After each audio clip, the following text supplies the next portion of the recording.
நான் வந்து அமைச்சர் கீர்த்தனாவோட காலேஜுக்கு ஆள் சேர்க்கிற வீடியோ, ஒரு ஸ்டிக்கர் ஒட்டுற வேலைன்னு போட்ட வீடியோக்கு உடனே வந்துட்டானுங்க. யூபிகளுக்கு ஒண்ணுமே தெரியாது, திமுக ஒண்ணுமே பண்ணலன்ட்டு.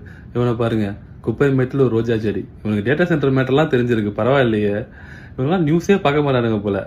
டேட்டா சென்டர் ஏன் வரலன்னு சொல்லிட்டு டிஆர் ராஜாவே தெளிவா சொல்லியிருக்காரு. நாங்க அந்த ப்ரொபோசலை கேட்டோம், ஆனா நாங்க ப்ராஜெக்டை பர்சிவே பண்ணலன்ட்டு. ஏன்னா ஒன்னு, டேட்டா சென்டர்னா என்ன, வரிசையா சிபியூ அடுக்கி வச்சிருப்பானுங்க, ஹை ப்ராசஸிங் சிபியூ.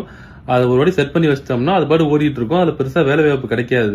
ஒரு ஃபேக்டரியோ ஒரு சாஃப்ட்வேர் கம்பெனியோ கொண்டு வர மாதிரி ஒரு 1000 பேருக்குலாம் அதுல வேலை கிடைக்காது. ரெண்டாவது, ஒரு டேட்டா சென்டர் ரன் பண்றதுக்கு ஒரு கிராமத்துக்கு தேவையான எலக்ட்ரிசிட்டி தேவை.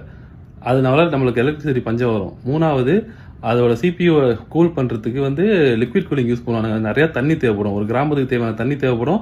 அதனால நிலத்தடி நீர் பாதிக்கும், விவசாயம், குடிநீர் எல்லாமே பாதிக்கும். இன்னைக்கு யூஎஸ்ல மெட்டா டேட்டா சென்டர்னால தண்ணி கண்டாமினேட் ஆயிடுச்சுன்னு சொல்லிட்டு அப்ப ப்ரொடெஸ்ட் பண்ணிட்டு இருக்கானுங்க. ரெண்டாவது, ஆந்திராக்காரனுங்க ஒரு பொலிட்டிக்கல் வின்காக ஏகப்பட்ட சலுகைகள் கொடுத்து அந்த கம்பெனியை கொண்டு வந்தானுங்க. டிஆர் ராஜா தெளிவா சொன்னாரு, நான் சலுகைலாம் தரமாட்டேன், உனக்கு வந்து நான் ஸ்கில்டு ஒர்க் ஃபோர்ஸ் தருவேன், பார்ட் சப்ளையர் தருவேன், நீ எக்ஸ்போர்ட் பண்றதுக்கு நான் ஒரு ஈகோசிஸ்டம் ரெடி பண்ணி தருவேன், இதனால நீ இன்வெஸ்ட் பண்றதுனா வா அப்படின்னு. அந்த மாதிரி வந்த கம்பெனிகள் தான் வின்ஃபாஸ்ட், டாடா ஜாகுவார், ஏத்தர், ஓலா எலக்ட்ரிக்லாம்.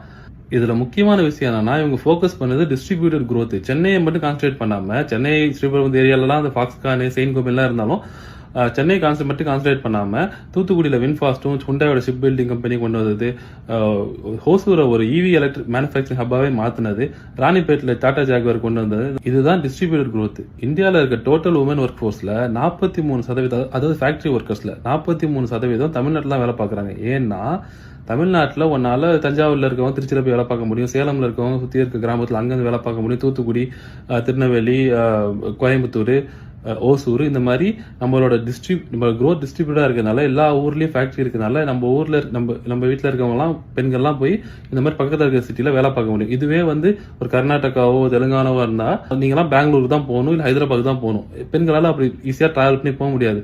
ஆனா நம்ம ஊர்ல growth டிஸ்ட்ரிபியூட்டா இருக்கிறதுனால எல்லாரையாலும் போய் வேலை பார்க்க முடியும். இதுதான்டா டிராவிடியன் மாடலியன் சிப்ஸ்.